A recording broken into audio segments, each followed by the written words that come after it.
Assalamualaikum warahmatullahi wabarakatuh. Waalaikumsalam warahmatullahi wabarakatuh. Yang terhormat Dr. Ahirudin Timora, spesialis neurologi, Magister Manajemen Rumah Sakit, selaku Direktur Rumah Sakit PKU Muhammadiyah Temanggung.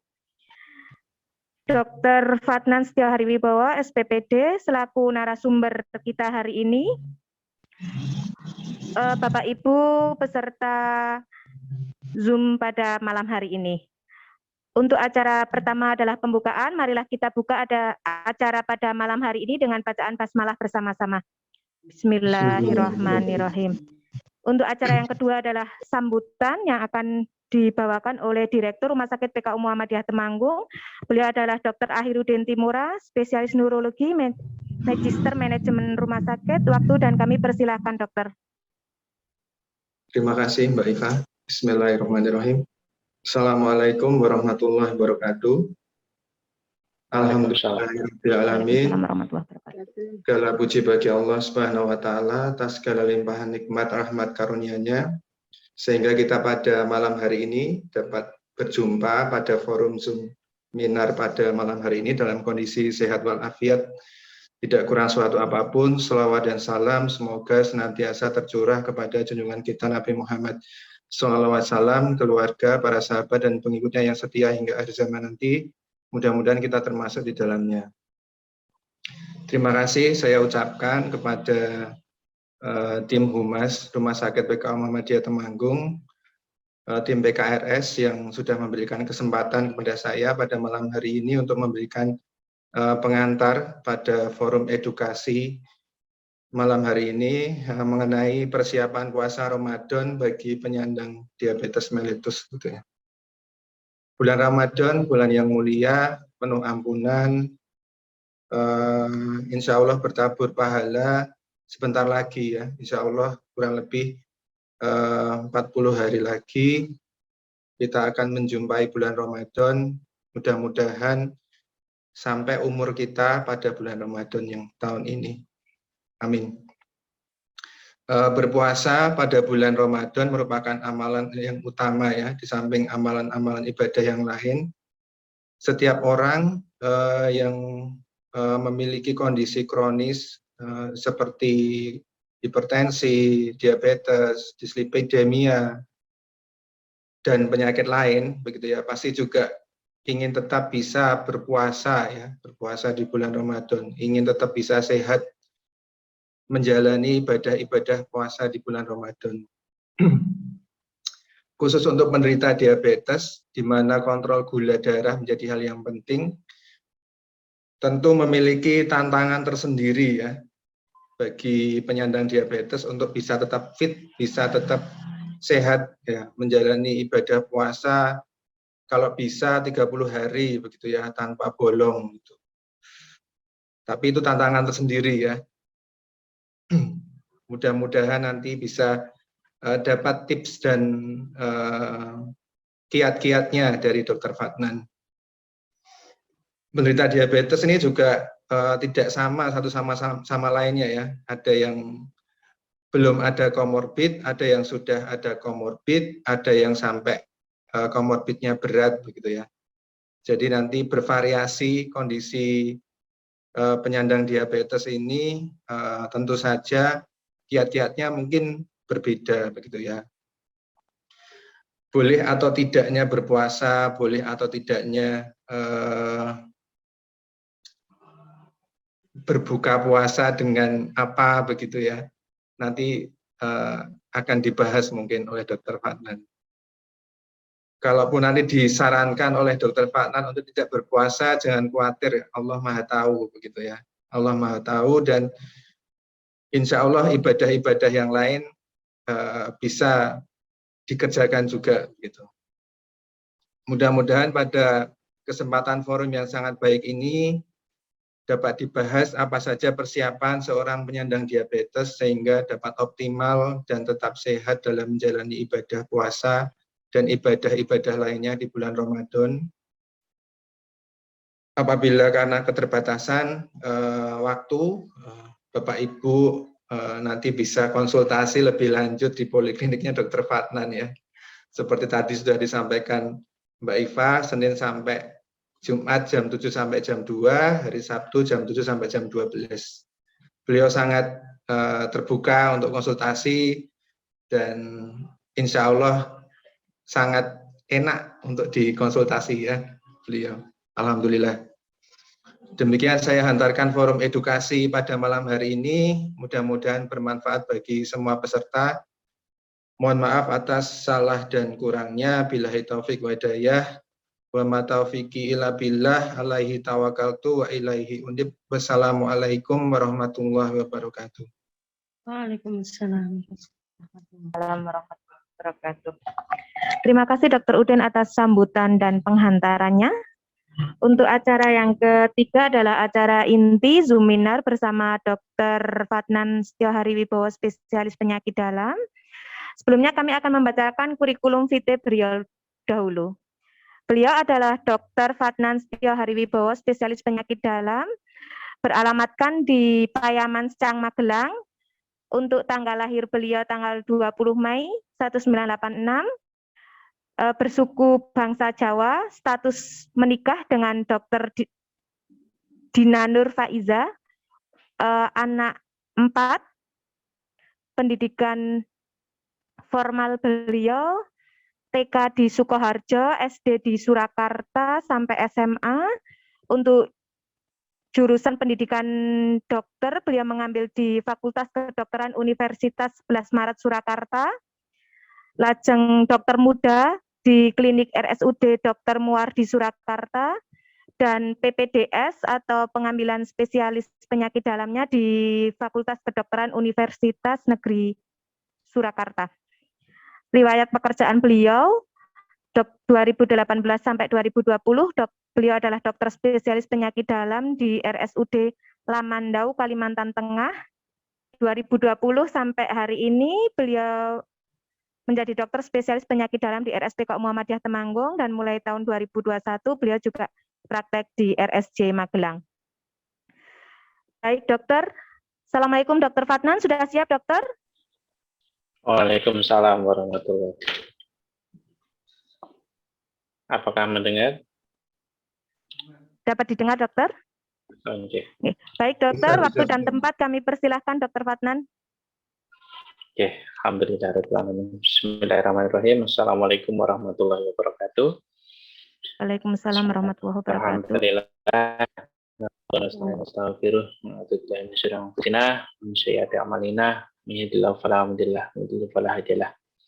Asyhadu an la ilaha illallah wa asyhadu anna Muhammadar Rasulullah wa sholli ala Muhammadin Muhammad. Rabbi shrah li sadri wa yassir li amri wahlul 'uqdatam min lisani yafqahu qawli. Alhamdulillah, yang saya hormati Dr. Ahiruddin Timura, spesialis neurologi MMR, selaku Direktur Rumah Sakit PK Muhammadiyah Temanggung yang kita cintai bersama. Mbak Iva, selaku humas dari manajemen, rekan-rekan dokter maupun dari sejawat lain maupun perawat yang ada di Temanggung maupun di kota yang lain. Sesungguhnya niat awal menyelenggarakan ini, dan memang mudah-mudahan kita selenggarakan rutin Mbak Iva ya, karena kelihatannya sekalipun kita ulang tiap tahun itu selalu berbeda versi. Mungkin dahulu dia memakai obat diabetes, sekarang sudah insulin. Atau sekarang insulin ya karena sudah ada gangguan ginjal sehingga perlu dosisnya disesuaikan lagi. Jadi memang kondisi diabetes itu sangat beragam dan memang perlu ada edukasi yang berkala. Dan sasaran untuk edukasi kali ini bukan hanya pasien ya, tetapi juga pendamping, caregiver, yang orang tuanya, yang bapak ibunya, yang terkadang cukup ngeyel untuk dikandani karena wis pokoknya poso-poso wae, padahal semua ada ilmunya, diatur dosisnya, kemudian menunya bagaimana, cara makannya bagaimana, olahraganya bagaimana. Sebetulnya perlu pembahasan mendalam, tapi nanti akan saya coba jelaskan dengan bahasa yang mudah dimengerti bagi rekan-rekan perawat maupun dokter. Kita semua memiliki kewajiban untuk mengedukasi minimal kepada keluarga kita sendiri. Jadi sebetulnya yang paling saya harapkan dapat manfaat dari acara kali ini adalah warga Rumah Sakit PK Muhammadiyah Temanggung sendiri, karena bagaimanapun ilmu yang kita sampaikan harapannya bagi karyawan maupun orang di PKU jauh lebih paham. Karena apa? Untuk masyarakat nanti akan bertanyanya ke kita. Dan memang sasaran pertama memang masyarakat PKU sendiri dan keluarganya, dan alhamdulillah bisa seluruh Temanggung maupun umat Muslim yang lain, gitu ya. Jadi terima kasih Dr. Akhirudin atas dukungannya untuk edukasi kali ini. Ya, saya akan mohon izin untuk share slide ya, sebentar.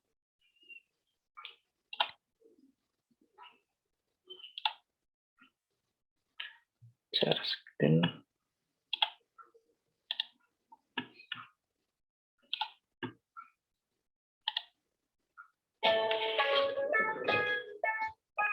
Nah, jadi ini siap menjalani puasa Ramadan ya, penyandang diabetes mellitus ya. Dan ini event kali ini memang sudah dipersiapkan sejak lama. Dulu kita selenggarakan sangat dekat sekali Mbak Iva ya dengan bulan Ramadan, sehingga ternyata hanya sedikit saja yang bisa menerapkan dan mengikuti. Mudah-mudahan dengan jauh-jauh hari nanti tidak lupa, malah pas Ramadan lupa materi kali ini. Wah, nanti gimana ini? Mudah-mudahan nanti kita selenggarakan berkala, kita jadwalkan. Ya, karena ya yang ikut sekarang belum tentu bisa ikut tahun depan.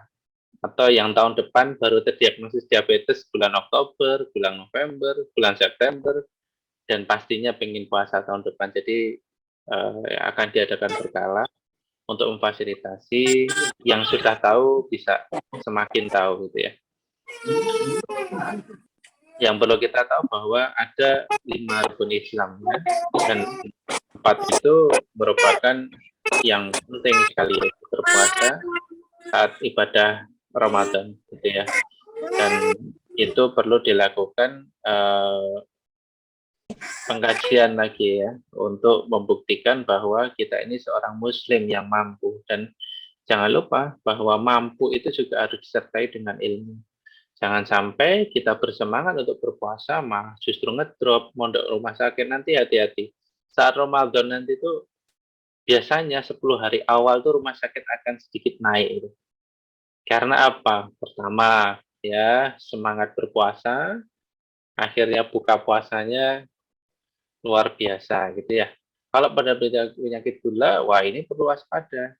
Karena kenaikan gula darah yang sangat mendadak itu akan memicu terjadinya kondisi emergensi. Jadi hati-hati ya, bagi takmir masjid, yang lain juga perlu tahu kalau suatu ketika ternyata ada jamaah yang ikut buka puasa bersama, ternyata dia punya gula darah tinggi setelah berbuka puasa, waktu sholat menggeledak gitu karena dia makannya cukup banyak. Nah itu harus yang dilakukan apa, harus ya segera dibawa ke IGD PKU jika memang memungkinkan segera, gitu ya. Nah, sebetulnya puasa itu banyak sekali manfaatnya ya bagi kita yang mungkin belum menderita diabetes ya. Bahkan pada menderita diabetes juga sangat jauh manfaat sekali ya.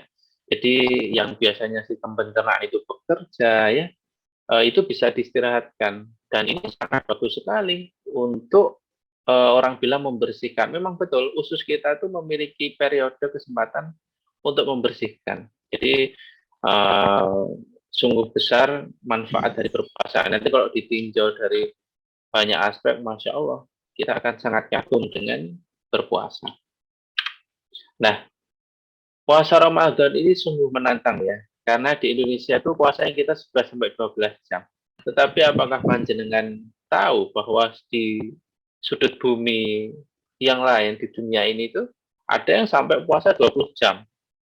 Ya, jadi habis buka puasa langsung masak untuk sahur. Itu benar. Jadi waktu dulu pernah ada kesempatan di belahan bumi utara, saya merasakan sendiri. Buka puasanya jam 11:30 malam, sahurnya jam 1:30, dan jam 2:30 itu sudah harus, dan jam 3 itu sudah Jadi ya Allah, bisa dibayangkan begitu lama, dan itu terbayangkah dengan penderita penyakit gula. Makanya di luar negeri itu puasa yang terlalu lama itu tidak direkomendasikan untuk penderita sakit gula, terutama yang memakai insulin. Karena yaitu tadi di tiap-tiap wilayah berbeda waktunya. Tapi untuk Indonesia, alhamdulillah kita bersyukur sekali kok dulu dilahirkan di Temanggung atau dilahirkan di Indonesia lah intinya. Jadi puasanya enggak lama-lama banget itu. Bayangkan kalau Dr. Udin dilahirkan di Korea gitu, jadi opa-opa gitu. Nah, puasa tuh 20 jam mungkin berat badannya pulang ke Indonesia turun terus selama Ramadan. Jadi alhamdulillah di Indonesia di Indonesia sahur sampai jam 4, jam 6 sore sudah sudah berbuka gitu. Jadi itu suatu kondisi yang harus kita syukuri gitu ya. Dan ini sekilas ya untuk studi. Jadi ada yang meneliti juga Ibrahim tahun 2015 ternyata yang sudah menerima edukasi dengan yang tidak menerima ini terjadi penurunan kejadian hipoglikemia atau gula darah yang ngedrop dibandingkan dengan yang tidak memiliki pengetahuan bagaimana puasa di bulan Ramadan. Dan ini luar biasa loh, 4 kali lipat kejadian hipoglikemi berkurang. Sehingga tidak akan terjadi kasus hipo, karena itu ngeri sekali hipoglikemi, keringat dingin, lemas ya. Kemudian kalau sudah ngerti tanda-tanda hipoglikemi sudah segera dibatalkan saja Pak. Dan yang tidak mendapat edukasi malah saat puasa Ramadan terjadi peningkatan berat badan. Nah, ini juga tidak benar. Wong yang lainnya puasa turun ini malah naik sendiri ya, out of the box mungkin ya, atau karena balas dendamnya saat buka puasa ataupun setelah tarawih itu terlalu berlebihan. Jadi ini juga tidak baik ya. Akhirnya berat badan naik, insulin resistensi insulin, akhirnya gula darahnya justru tinggi dan itu tidak bagus. Ya, ini sebagian saya sarikan sekilas ya. Jadi jadi sasarannya yang gula darahnya terkontrol baik dengan pola makan. Jadi ini disarankan berpuasa tidak apa-apa. Dan yang sudah pernah menggunakan insulin diperbolehkan untuk berpuasa. Kenapa yang sudah pernah? Karena kalau awal-awal menggunakan insulin, biasanya yang baru 1 bulan, biasanya masih belum familiar, lanyah istilahnya menggunakan insulin dan ngotak-atik insulinnya sendiri. Kalau sudah pintar mengelola itu silahkan untuk berpuasa dengan warning macam-macamnya. Ya, karena apa? Saat berpuasa itu ada perubahan jadwal makan, ya, jumlahnya, komposisi. Jadi ini penting sekali, apalagi kalau saat berpuasa, komposisi makanannya itu luar biasa, yang jarang buat es buah, ini tiap hari es buah terus ya. Ada yang pola ya hanya keluar di bulan Ramadan, karena ini sudah mulai muncul iklan marjan. Nah, kan kita sudah tahu bahwa ini sebentar lagi puasa itu ya. Dan itu untuk orang yang diabetes itu suatu ujian itu ya, ujian menahan untuk mengendalikan asupan gula. Ya, kemudian untuk usia lanjut, nah ini penting sekali. Kalau pengen dia semangat untuk berpuasa, panjenengan jangan menghalangi. Nah, tetapi harus diawasi ya, karena minumnya itu harus cukup. Kenapa dok minumnya harus cukup? Karena pada orang tua itu reseptor hausnya itu sudah menurun drastis. Jadi beliau itu nggak akan merasakan haus, padahal sudah dehidrasi. Ya, jadi hati-hati. Jadi kalau pada orang tua itu tidak boleh menunggu haus baru minum. Jadi harus dikejar jumlahnya, setidaknya cukup 1,5 sampai 2 liter dalam 24 jam. Tidak dalam 1 kali minum, tapi bertahap nanti ya. Nah, yang waspada juga adalah saat siang hari. Ini ya, kasus hipoglikemi. Jadi gula darah yang ngedrop. Ini kalau tidak diwaspadai justru akan menyebabkan kematian, bayangkan. Karena berpuasa, ngedrop tidak ada yang tahu. Jadi bagi seorang yang berpuasa penderita diabetes, disarankan di rumahnya ada orang. Jika sewaktu-waktu hipoglikemi langsung mencari sumber gula ya. Kenapa saya bilang sumber gula? Kalau buat teh manis kelamaan gitu ya. Ya sudah, orang yang diabetes berpuasa itu harus selalu ngantongi permen. Ini penting. kemana-mana harus ngantongi permen, dan dia harus tahu tanda-tanda hipoglikemi ataupun gula darah yang rendah, ya. Terus makan sahurnya harus mendekati waktu imsak atau subuh. Siang dikurangi, ya. Olahraga atau aktivitas jasmani ini jangan pagi hari, lari enggak, monggo pelan-pelan pada menjelang buka puasa, ya, 1 jam sebelum buka puasa atau sebelum setelah tarawih, ringan saja, ya, tidak perlu terlalu berat, ya. Dan untuk yang menggunakan insulin, kenapa tidak diwajibkan? Yaitu tadi, setiap orang berbeda-beda pengetahuan tentang insulin dan juga untuk mengetahui dosisnya, ya, ini penting sekali. Jadi harapan kami menyelenggarakan webinar ini untuk penderita diabetes tidak perlu takut berpuasa, tetapi menambah ilmu, ya, karena akan mempengaruhi ketaatan berobat. Ya, harapannya dengan puasa Ramadan ini terjadi perubahan psikologis yang menciptakan rasa lebih sehat bagi diabetes. Ini penting sekali. Karena apa, kondisi nyaman itu gula darah bisa turun loh, bagus loh. Karena stres turun, otomatis gula darah akan ikut sedikit turun dan itu akan membantu dosis insulinnya akan lebih rendah, ya. Tapi ini yang perlu diperhatikan. Bagi penderita diabetes yang berpuasa, kami sarankan tidak boleh tinggal sendiri. Nah, ini penting ini. Kenapa? Saat kondisi ngedrop, pingsan, dan nyala itu ada yang ngonangi. Ini penting. Jadi bagi panjenengan yang orang tuanya ataupun saudaranya yang mau berpuasa, dia menderita gula, pastikan bahwa di rumah itu dia tidak sendiri. Karena kalau sendiri, itu sangat berbahaya sekali. Apalagi saking semangatnya berpuasa, ya, saking semangatnya berpuasa, dia pingsan, ya, karena sahurnya sedikit atau sahurnya terlambat atau tidak sahur sama sekali. Nah, itu tidak boleh. Penderita gula wajib sahur. Ya, ini penting digarisbawahi bahwa penderita gula itu wajib untuk sahur. Jika tidak sahur, tidak boleh berpuasa. Ini suatu pedoman yang nomor 1 yang penting. Ya, yang kedua, monitor gula darah berkala. Saat kapan? Ya, monggo dipilih saat berpuasa siang hari atau sebelum berbuka, atau saat kondisi di mana mulai lemes, ya, mulai apakah karena hipoglikemi atau memang asupan sahur yang kurang, ya. Kemudian nutrisi, asupan nutrisi, ya seperti biasanya panjenengan dahar. Jadi bukan hanya nasi, ya, yang manis-manis, enggak, ya. Jadi harus ada sayuran, ya. Susu boleh, ya. Pilihan buah boleh, buah yang tidak terlalu manis, yang indeks glikemiknya tidak terlalu tinggi, ya. Karena yang berbahaya adalah kenaikan gula darah yang drastis saat berbuka puasa. Kemudian olahraga, bagi panjenengan semua yang penderita diabetes yang hobi berolahraga, saat berpuasa mohon untuk dikurangi intensitasnya, ya. Kemudian 5, berbuka puasa, dan ini wajib, tidak boleh menunda berbuka puasa. Nah, ini sekilas saja.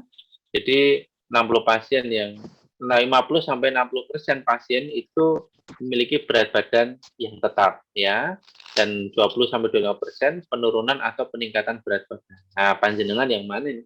Yang 50-60 atau yang 25%?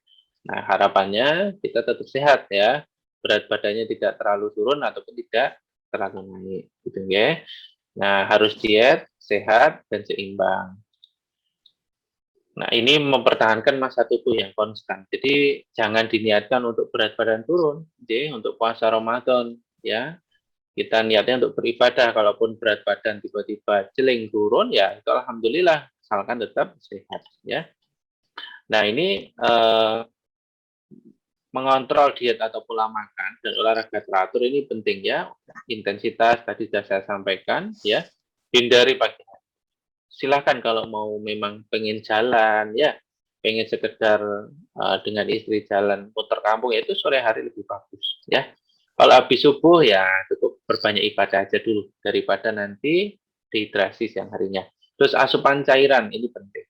Kemudian yang memakai, kenapa saya singgung tentang metformin, karena ini paling banyak sekali pasien memakai metformin. Kalau dia dosisnya 3 kali sehari, ya, itu saat sahur itu cukup 1 saja. Tapi saat buka puasa, yaitu saat makan langsung 2 minumnya, ya.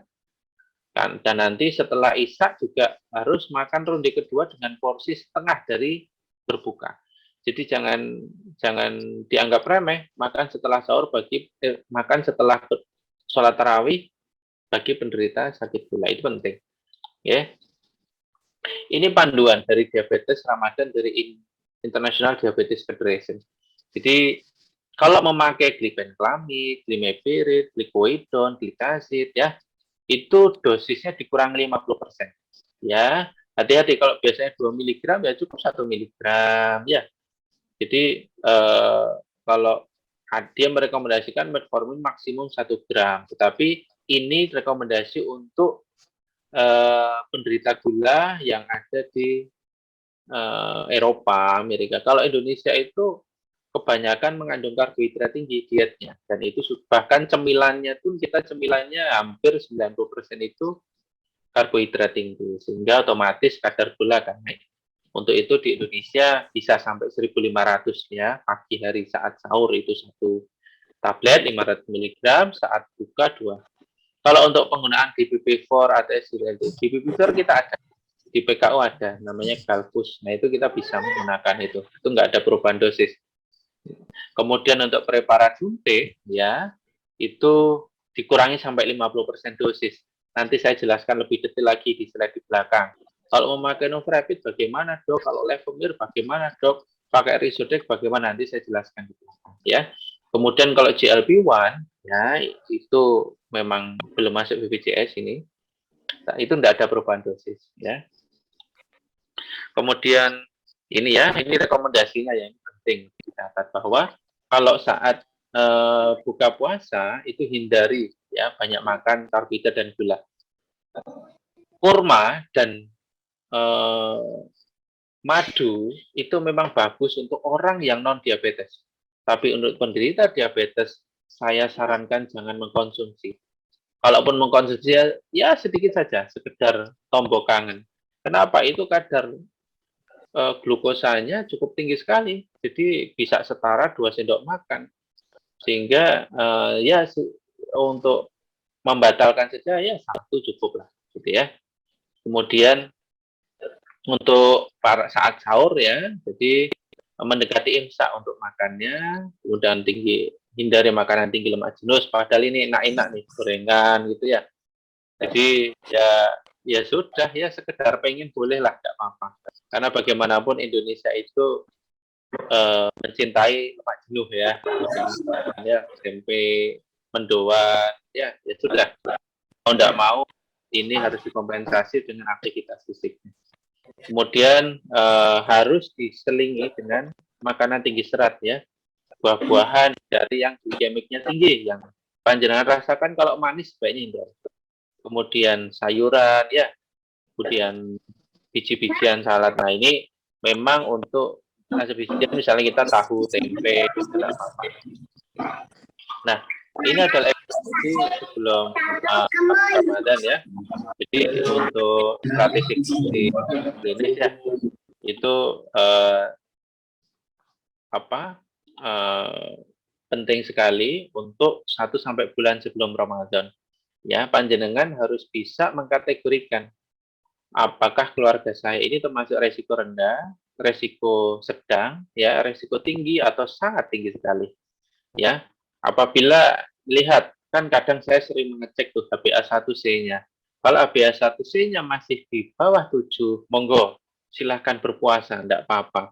Apabila dengan metformin, ya, akarbose, ya, bioglitason, misalnya bionik, ya, incretin misalnya, DPP, GLP-1 itu monggo, jenengan enggak apa-apa untuk memakai. Ya, kemudian untuk yang resiko sedang, ya, ini HbA1c-nya kurang dari 8. Ini boleh berpuasa. Nah, kalau yang resiko tinggi ya A1C-nya masih antara 8 sampai 16 atau sampai 10 ya.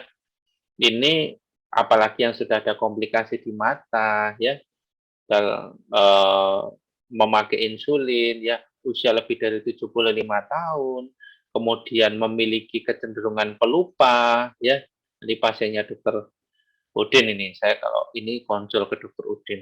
Jadi atau ada komorbid yang lain, ada stroke, ya, tapi stroke yang berat ya. Kalau stroke yang ringan masih disarankan, asalkan tidak ada gangguan memori dan dia tinggal bersama orang. Tapi kalau sendiri, ya dia ada gangguan memori, tidak disarankan apalagi memakai insulin. Biasanya dokter kalau sudah tahu seperti itu tidak akan diberikan insulin, karena yang ditakutkan pasien akan lupa, mau wis nyuntik apa urung ya, mau wis nyuntik, akhirnya bisa ngedrop, itu bahaya.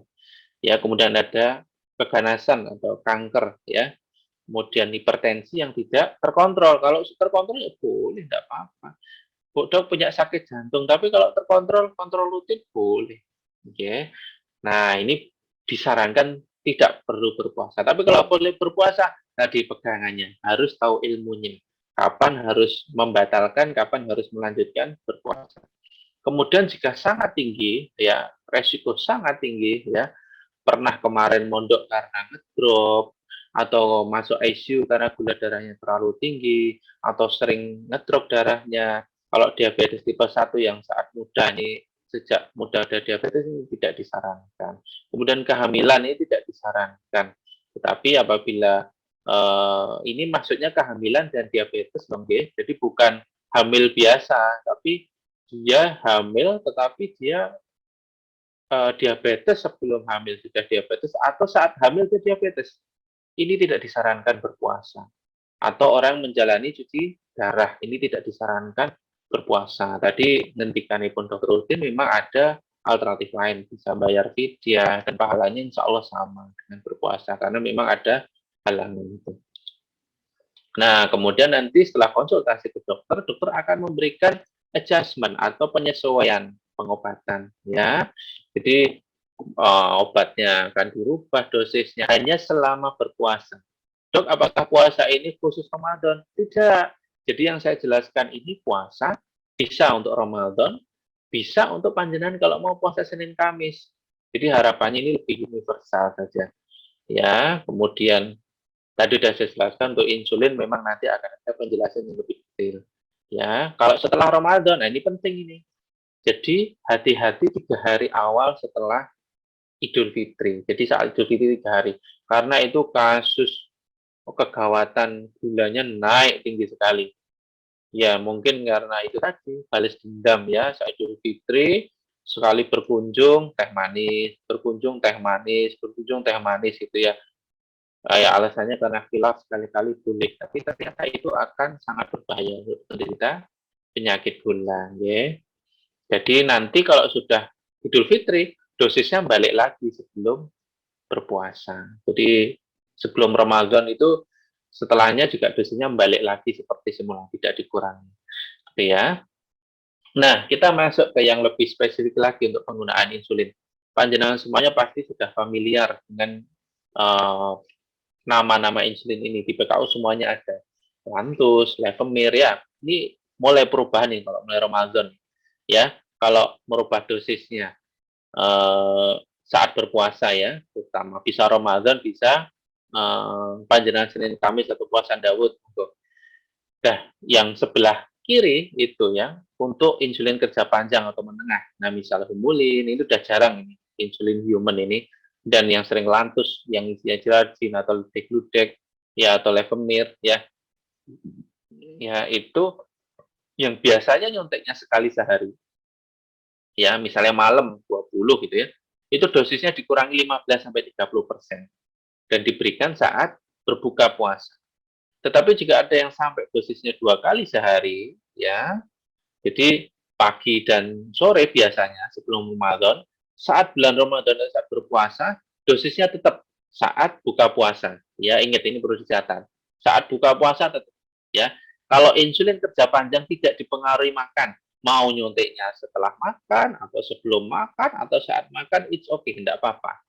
Karena dia tidak dipengaruhi makan, dia kerjanya di insulin puasa. Nah, saat sahur itu dosisnya dikurangi 50%, biasanya 20 ya jadi 10. Ya, saat buka tetap aja. Nah, apabila pasien itu dikombinasikan dengan insulin kerja cepat, ya, misal Novorapid, Apidra yang nyuntiknya 3 kali sehari, ya, untuk buka puasa itu dosisnya tetap, ya misalnya nyuntiknya 15, ya 15 saat buka puasa. ya. Jadi saat siang hari kan tidak mungkin karena berpuasa, sehingga tidak perlu disuntikkan saat siang hari karena insulin yang kerja cepat ini mengikuti makan. Jadi kalau nggak makan nggak boleh disuntikkan. Terus saat sahur, ya dosisnya dikurangi 25 sampai 50%. Dok, kapan saya milihnya 25, kapan saya 50? Nah, kita lihat yang bawah. Ya, kita lihat tabel yang bawah. Panjenengan bisa ngecek gula darahnya saat puasa, ya monggo saat jam 10, jam 12, jam 1 ya, atau sebelum berbuka jam 5, jam setengah 5, atau sebelum sahur saat bangun tidur, persiapan sahur.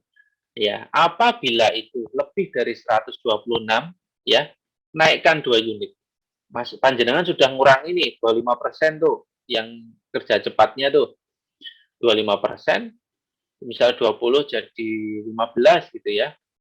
Ternyata gulanya masih 250, ya sudah, naikkan 2 jadi 17 gitu. Ya, kalau yang kerja panjang levemir ya, ini juga sama. Nanti kalau dicek, ya sudah dia naik juga, naik 2 unit juga. Yang tadi panjenengan nyuntiknya 20 jadi 16, ya sudah naik jadi 18. Jadi yang suntikan Novorapid atau Apidanya jadi 17, 17, 17, 17 dan maaf 20 saat berbuka dan saat sahur 17, tetapi untuk Lantus ataupun Levemir itu dosisnya tetap ya saat berbuka puasa dikurangi 15%. Ya sudah. Jadi nanti ditulis saja di meja makannya itu dosis hari ini pakai kertas itu sekirang ya. Ini untuk yang memakai 4 kali suntik biasanya.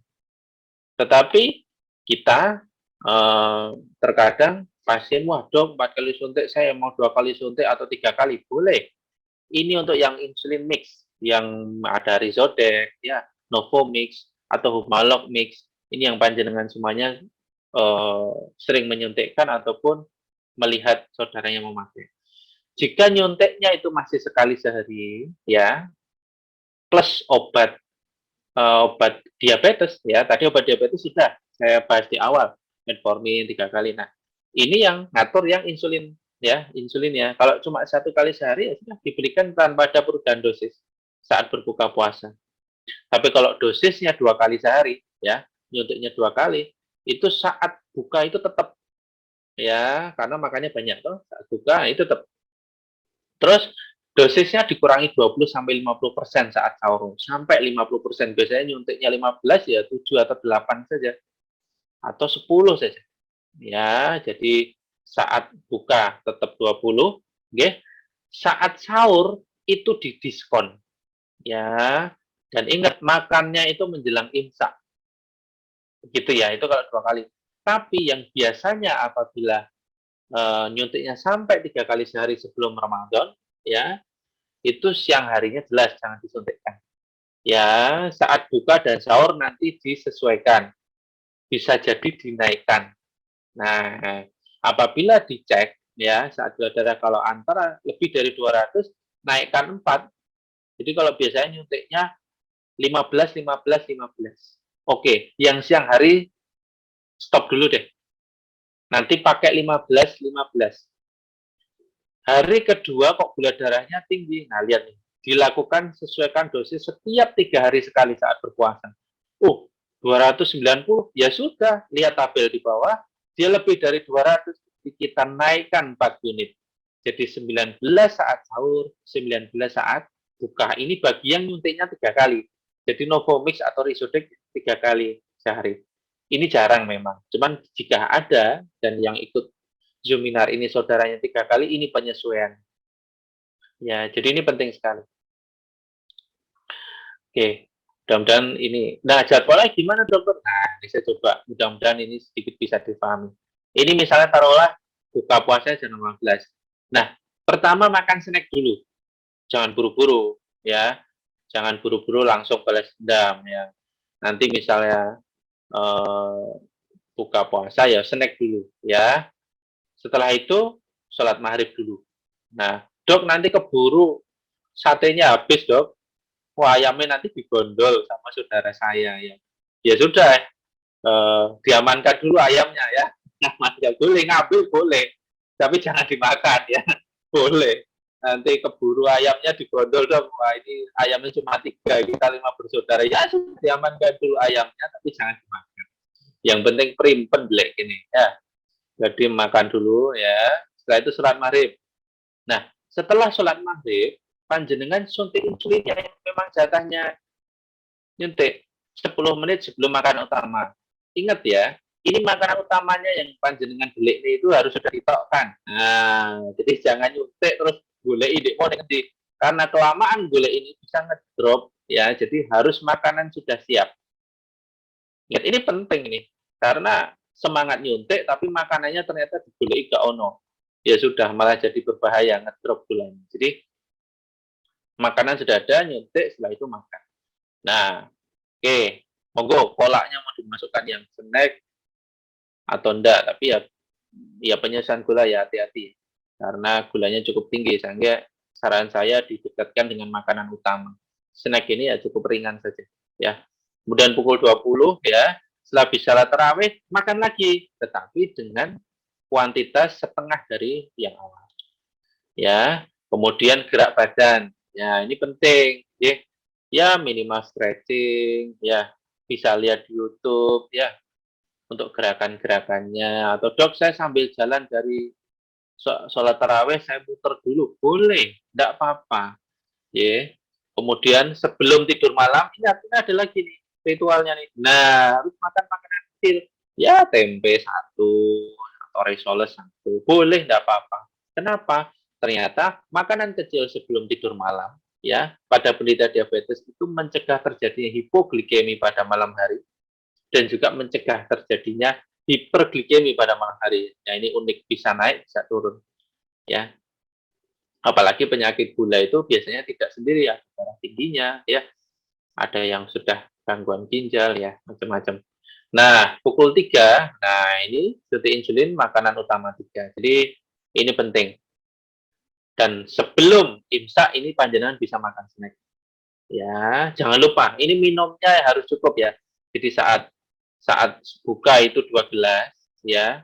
Saat sebelum sholat isya itu 1 gelas. Setelah sholat isya 1 gelas, ya. Saat sahur, sebelum sahur 1 gelas, dan setelah sholat sahur 1 gelas. Jadi total 6 gelas. Kalau panjenengan ingin menaikkan saat buka puasa, ya, itu ya. Jadi ini penting sekali untuk latihan fisik. Ya, ini yang jarang dibahas ya. Padahal ini penting sekali. Ya, panjenengan sholat, ngaji, tapi jangan lupa latihan fisik ini penting saat berpuasa. Ternyata dia meningkatkan asupan makanan untuk saya. Ya, hindari aktivitas yang berlebihan, ya. Yang biasanya panjenengan sering penekan, ya.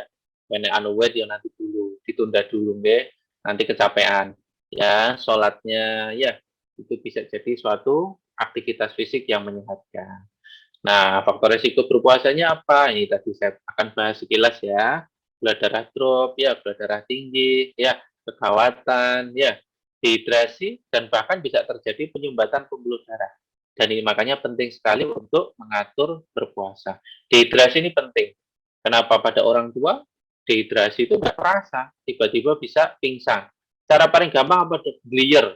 Ada orang tua kadang kok kadang glier, ya itu kebanyakan dehidrasi. Ya, misalnya pertama hipoglikemi, ya, yang kurang, ya. Jadi sampai 4,7 kali lipat. Kalau pada penderita DM tipe 2 sampai 7,5 kali lipat, bayangkan. Ini penting sekali untuk mengetahui trik. Kalau sudah mulai keringat dingin, lemas, ya sudah, langsung makan saja. Dan saya sarankan tidak dilanjutkan berpuasanya.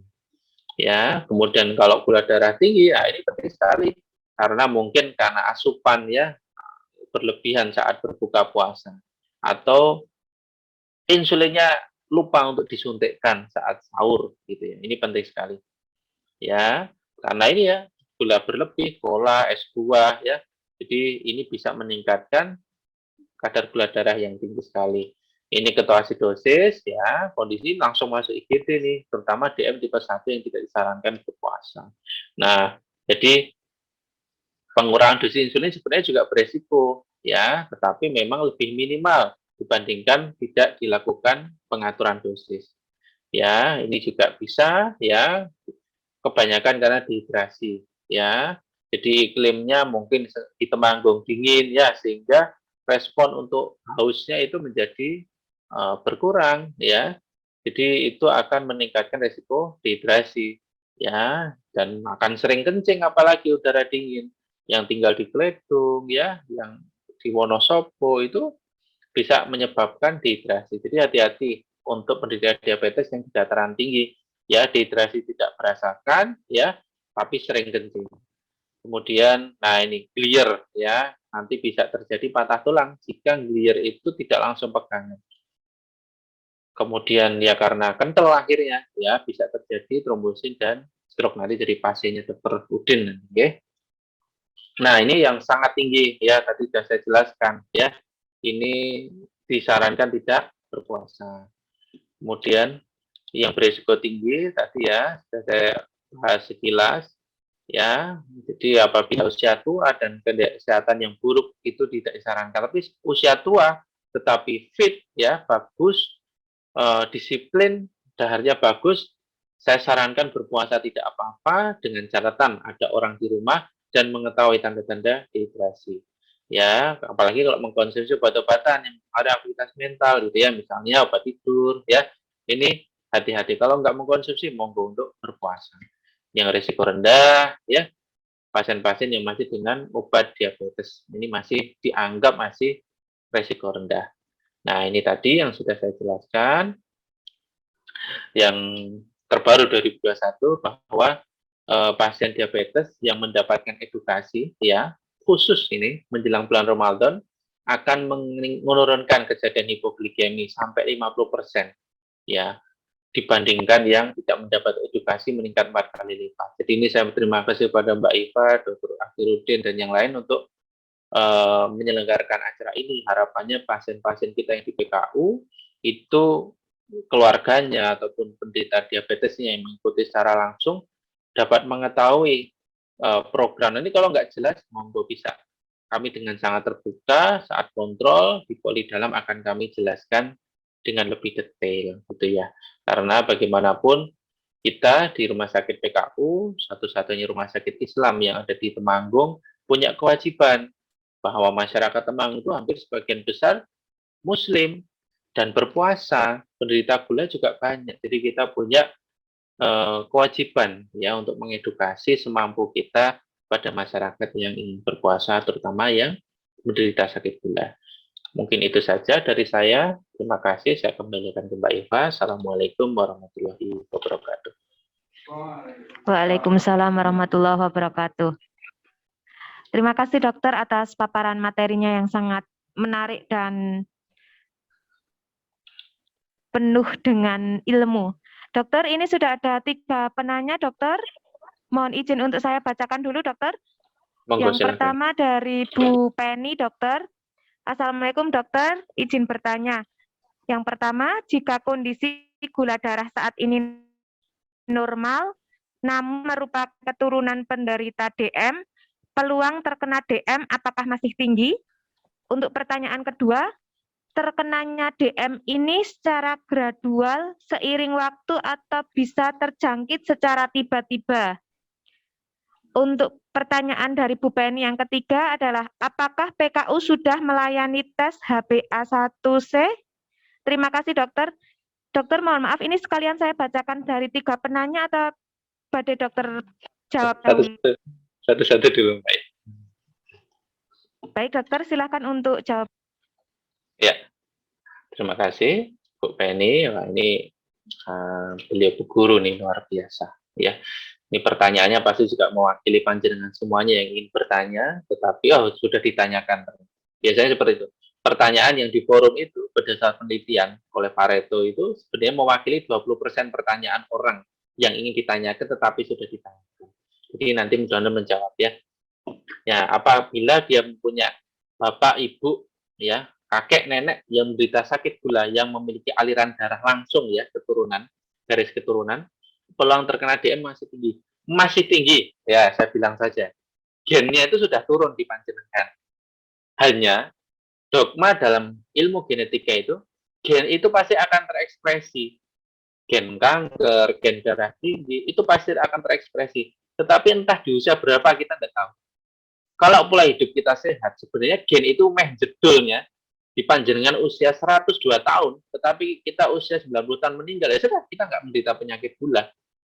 Jadi gen itu tetap akan muncul. Tetapi kalau pola hidup kita nggak sehat, ya jarang olahraga, nggak mengatur pola makan, yang harusnya gen itu muncul di usia 90 tahun, usia 30 tahun sudah muncul, karena dia punya bakat.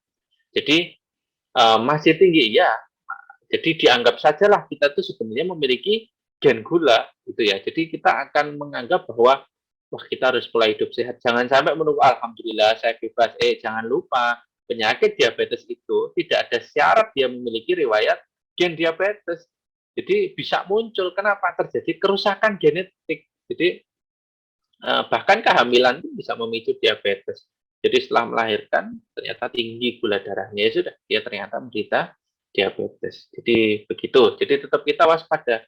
Kalau kita menganggap diri kita, wah kita bisa peluang kena penyakit gula. Yang bersyukur adalah yang memiliki orang tua sakit gula, kakek agil berakhir, dia akan lebih waspada lagi. Wah ternyata saya ada genetik untuk menderita sakit gula. Jadi harus menjaga pola hidup sehat.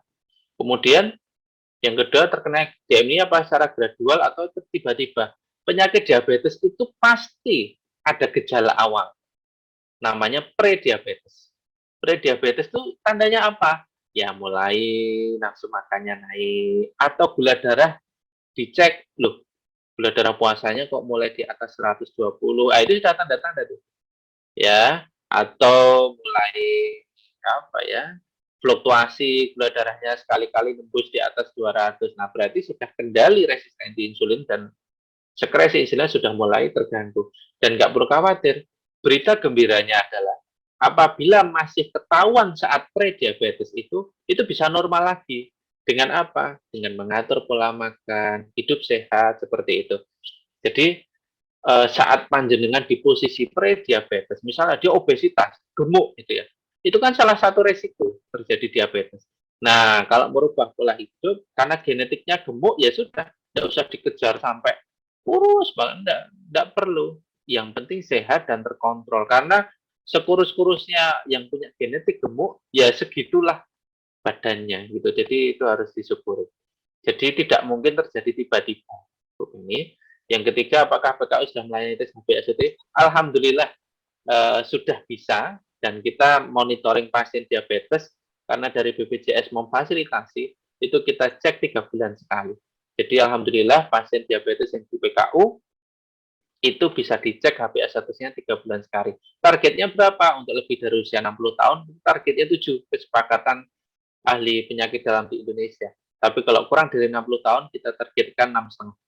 Ya, walaupun beberapa pasien kemarin saya cukup kaget, yang saya targetkan 7, malah dia 5,7, saya yang kaget, waduh, Pak ini tidak ada ngedrop, tidak ada, ya Alhamdulillah, tapi yang deg-degan dokternya, kenapa? Turunnya terlalu cepat. Ya, begitu. Monggo, Mbak Iva. Baik dokter, untuk pertanyaan yang kedua dari Ibu Rinawati Herningsih. Assalamualaikum dokter, izin bertanya, kalau orang DM itu minum obatnya pas kadar gulanya tinggi saja, boleh tidak, dan berpengaruh tidak pada DM-nya. Maksudnya tidak minum rutin. Mekaten Ya. dokter? Oke. Ya, waalaikumsalam, Bu Rina. Jadi tidak boleh minum obat gula hanya saat gulanya tinggi. Haram hukumnya. Oh, sudah loh sekalian loh. Haram itu artinya tidak boleh. Kalau kita belanja saat haji itu haram. Lah, itu maksudnya tidak boleh ya. Jadi bukan berarti dosa, enggak.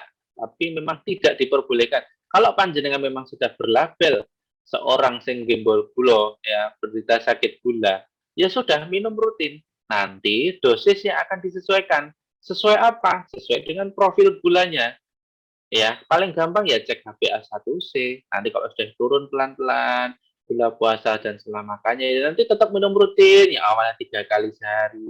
Ya, disertai olahraga, ya disertai pola hidup sehat. Ya, ingat ya, penata laksanaan penyakit gula itu bukan hanya obat, Tapi edukasi seperti ini kucuminar ya. Yang kedua pola hidup sehat, kemudian mengatur pola makan atau diet dan olahraga. Bisa jadi yang awalnya metformin sehari 3 kali, karena gulanya bagus, dokter akan menurunkan jadi 2 kali sehari. Loh, ini bagus sekali, jadi sekali sehari. Tapi ya minum terus. Nah, dok, gula darahnya normal. Justru itu target kita, gulanya normal. Ya, kalau sudah mencapai target, ya jangan di-stop. Itu usaha kita dan obat yang kita minum untuk menetralkan atau menstabilkan gula. Kalau panjenengan nggak minum, efek obat itu nggak sampai 8 jam. Setelah 8 jam obatnya keluar lewat kencing, sudah tidak proteksi dari obat gula, naik lagi gulanya.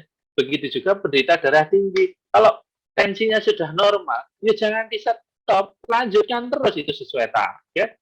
Ya, kapan dok mulai diturunkan? Nanti kalau gula darahnya, kok ngedrop kurang dari 100 atau mendekati 100, oke, berarti bisa kita kurangi, adjusting, dikurangi dosisnya. Ayo pelan-pelan, nanti agak naik sedikit, ya adaptasi lagi olahraga. Jadi harapan saya semakin paham bahwa penyakit diabetes itu penyakit kronis, jadi yang akan dibawa seumur hidup. Tetapi jangan dianggap bahwa penyakit gula ini nanti orang yang nggak kena, yang penyakit gula itu lebih cepat meninggal daripada orang yang nggak punya sakit gula. Salah. Nggak ada, dalam Islam itu nggak ada. Satu syarat meninggal adalah penyakit gula, nggak ada. Jadi punya penyakit gula dengan tidak itu, ya nggak bisa ditentukan usianya. Kalau penyakit gula tapi dia disiplin, gulanya normal dibanding nggak punya penyakit gula, tapi dia hidupnya sembarangan, ya sudah, disi-disian. Ya, jadi tidak ada keharusan penyakit gula itu pasti meninggal lebih dulu. Enggak. Kalau terkontrol bagus, panjang umur ada. Pasien saya sering mengulang-ulang itu. Pasien saya umurnya 109 tahun, itu saya untuk motivasi teman-teman yang mau yang berita gula, bahwa itu saja masih bersemangat gitu ya. Jadi tidak ada alasan untuk mencari ilmu, ternyata sakit gula itu seperti itu. Mungkin itu Mbak Iva. Baik dokter, untuk pertanyaan yang ketiga dari Bapak Rohmat Fatur. Assalamualaikum dokter, izin bertanya, kalau waktu buka puasa pada orang DM, porsi makan minumnya dilebihkan boleh tidak dok? Nah, ini pertanyaan dari hati. Pasatan balas dendam. Tapi ini pertanyaan sulit sih. Kalau saya jawab ya, ini nanti, wah dokter Padan. Intinya panjenengan makan seperti biasa. Paham nggih? Jadi kalau panjenengan sudah dilebihkan, berarti akan ada konsekuensi gulanya akan peak-nya naik. Jadi cepat sekali naiknya. Saran saya di-split, dipisah dengan setelah isya. Ya, tahan hawa nafsunya. Dilebihkan, boleh. Neng dipotong, digeser. Saat berbuka, ya sudah, haknya berbuka seperti panjenengan makan siang. Dok, makan siang saya banyak, ya wes. Kalau jenengan biasanya makan siang banyak, berita gula sehari gulanya bagus, monggo. Tetapi kalau makan siang plus malam dikumpulkan jadi satu saat berbuka, atau makan siang plus setengahnya malam, itu enggak saya rekomendasikan. Saran saya di-split, geser, ya, kasih jeda. Kasihan loh usus kita tuh.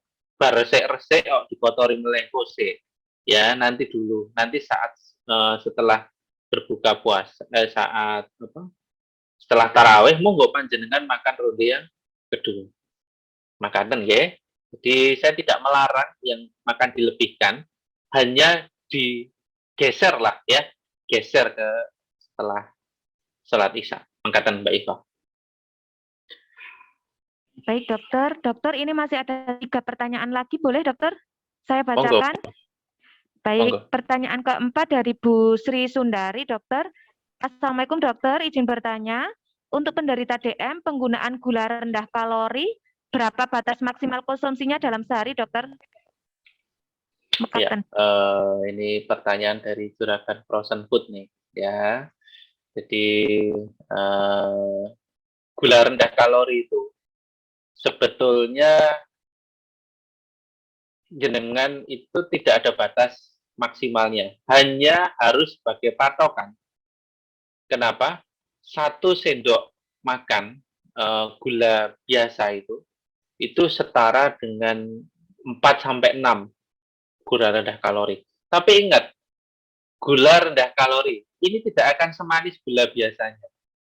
Sama juga dong kita menghindari dengan gula rendah kalori, tapi setelah dihitung kalorinya sama dengan gula biasa, berarti juga kacek kita memakai gula rendah kalori.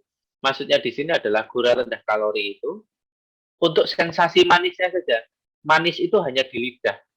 Jadi setelah gelondor ke tenggorokan ke bawah itu udah nggak ada rasa manisnya lagi. Jadi panjenengan harus lebih bijak. Jadi kalau ditanya berapa, monggo panjenengan. Kalau merasa bahwa itu kurang manis, ditambahin tidak apa-apa. Tetapi hati-hati, apabila jumlahnya sudah menyerupai gula biasa, itu sama juga panjenengan menambahkan kalori yang berlebih. Jadi cukup manis di lidah, sudah dirasakan saja. Setelah itu sudah. Jadi kalau misalnya batas maksimalnya memang tidak ada konsensus, oh harus 4, harus 6 ya. Karena memang setiap orang berbeda-beda kemampuannya. Apalagi kalau yang sudah stroke. Stroke itu kemampuan lidahnya akan berkurang dan otomatis kemampuan perasanya juga turun. Sehingga akan membutuhkan gula lebih banyak. Garam lebih banyak, itu yang harus berhati-hati. Jadi harus memakai orang lain sebagai pembanding. Iki wes lagi dong, ya sudah kita rasakan. Mungkin itu, Mbak Iva. Dokter, untuk pertanyaan yang kelima dari Ibu Heni Retnowati, dokter. Assalamualaikum dokter, izin bertanya kalau penderita DM tipe 2 dan memiliki riwayat HT dan sudah menjalankan anjuran dietnya baik untuk DM dan HT, tapi kadar gulanya masih saja tinggi selama 1 bulan ini. Resiko apakah yang bisa dialami pasien tersebut, dokter? Mekaten. Ya, ini sudah pengobatan atau belum ya? Atau hanya diet saja ya? Karena menjalankan anjuran dietnya baik untuk DM dan HT, tapi kadarnya masih tinggi, maksudnya gula ya. Apakah yang resiko yang bisa dialami pasien? Wah, ini berarti belum pengobatan ya. Kalau itu pengobatan hanya mengatur diet saja, berarti perlu langkah selanjutnya yaitu terapi medikamentosa, terapi dengan obat. Jadi kalau diet itu tidak bisa berdiri sendiri, begitu juga pengobatan. Pengobatan gula itu juga nggak bisa hanya mengandalkan obat saja, harus disertai dengan diet yang bagus, pengaturan pola makan. Jadi resiko yang bisa dialami ya tadi, kalau gula apalagi ini dikombinasi dengan tensi tidak terkontrol, nggak harus 1 bulan ya, lebih dari 48 jam gula darah tidak terkontrol, itu banyak sel ginjal yang rusak. Apalagi ini sampai 1 bulan, bisa dibayangkan berapa banyak sel ginjal yang rusak. Dan rusakan karena gula, terutama ya, itu bersifat destruktif ya, semi permanen. Jadi bahkan ada ahli yang bilang kerusakannya permanen. Makanya kerusakan gangguan ginjal karena penyakit gula itu lebih dahsyat dibandingkan karena darah tinggi. Nah, ini punya dua-duanya. Lebih dari 48 jam itu akan berisiko ke saraf, ke jantung, ke ginjal. Sehingga penting sekali untuk melakukan pengobatan segera. Kalau mengatur diet tetap dilanjutkan dan olahraganya. Jadi resikonya sangat beragam, mulai dari sering grooming, sering kayak kesemutan, ya, kemudian mulai pandangan kabur, ya, mulai sering pusing, lemes, itu komplikasi awal. Selanjutnya bisa terjadi katarak, bisa terjadi serangan jantung karena memang tidak terkontrol. Mungkin itu, Mbak Iva.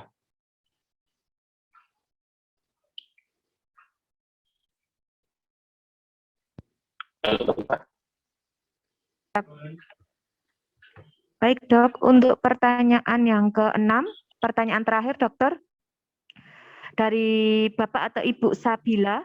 Assalamualaikum, izin bertanya ya dok, jika pasien ada GD, pembengkakan jantung, penyumbatan otak kecil, tapi saat ini sudah perkembangannya membaik sehari, untuk berpuasanya dengan seperti apa nggih? Terima kasih.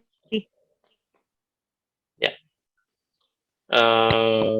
Ya, apabila dia menggunakan insulin 1 kali, Ya, tadi pola makannya bagus. Tadi sesuai dengan yang slide saya tampilkan tadi, apabila memang dia hanya memakai insulin satu kali, ya, kerja panjangnya satu kali, ya, itu dikurangi 15-30% saat berbuka puasa, ya. Jadi dikurangi 15% yang biasanya 20 ya jadi 17 atau jadi 16. Jadi dikurangi, ya. Disuntikkan saat berbuka puasa. Apabila insulinnya satu kali sehari. Ya, ini perlu dilihat dulu insulin satu kali seharinya yang kombinasi ataukah yang hanya satu kerja, yang kerja lambat, misalnya Lantus atau Levemir. Kalau dia kombinasi, misalnya Rizodex ataupun Novomix yang hanya satu kali suntik, itu penyesuaiannya berbeda, ya, bisa dikurangi sampai 30% pada kondisi makan yang sedikit.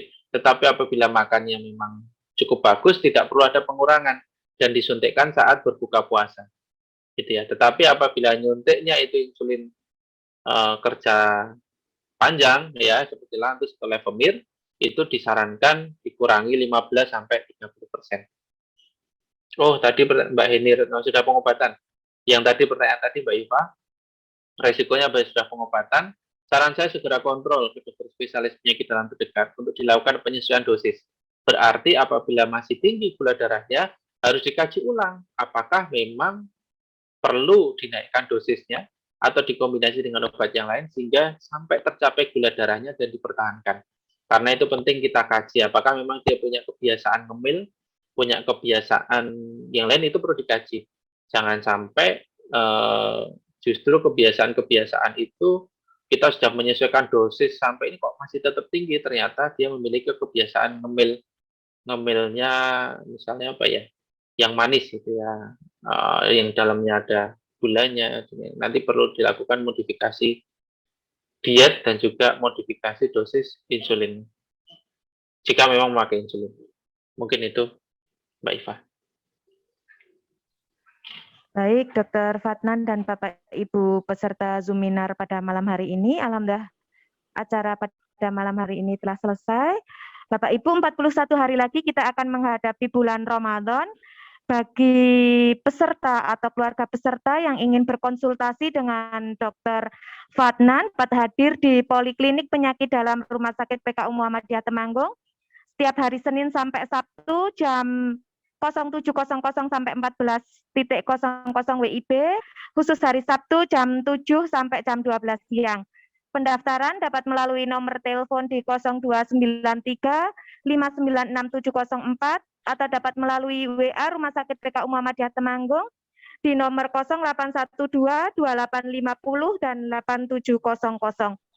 Atau bisa dapat melalui pendaftaran online, dapat diunduh di Play Store di pendaftaran online Rumah Sakit PKU Muhammadiyah Temanggung. Terima kasih atas peserta yang sangat antusias sekali. Tadi sudah sampai mencapai 95 orang dokter yang ingin mempersiapkan bulan Ramadan ini dengan baik. Insya Allah di Rumah Sakit PKU Muhammadiyah Temanggung akan ada program kajian setiap hari selama bulan Ramadan menjelang buka puasa. Ada materi tanya PKU, ada bagaimana cara minum obat selama bulan Ramadan, bagaimana gizi pada saat buka atau pada saat bulan Ramadan, dan juga ada tips bugar pada saat bulan Ramadan. Ikuti terus Instagram Rumah Sakit PKU Muhammadiyah Temanggung di @PKU Temanggung, YouTube Rumah Sakit PKU Muhammadiyah Temanggung di RSPKU Muhammadiyah Temanggung, Facebook PKU Muhammadiyah Temanggung. Terima kasih atas antusiasnya. Wassalamualaikum warahmatullahi wabarakatuh.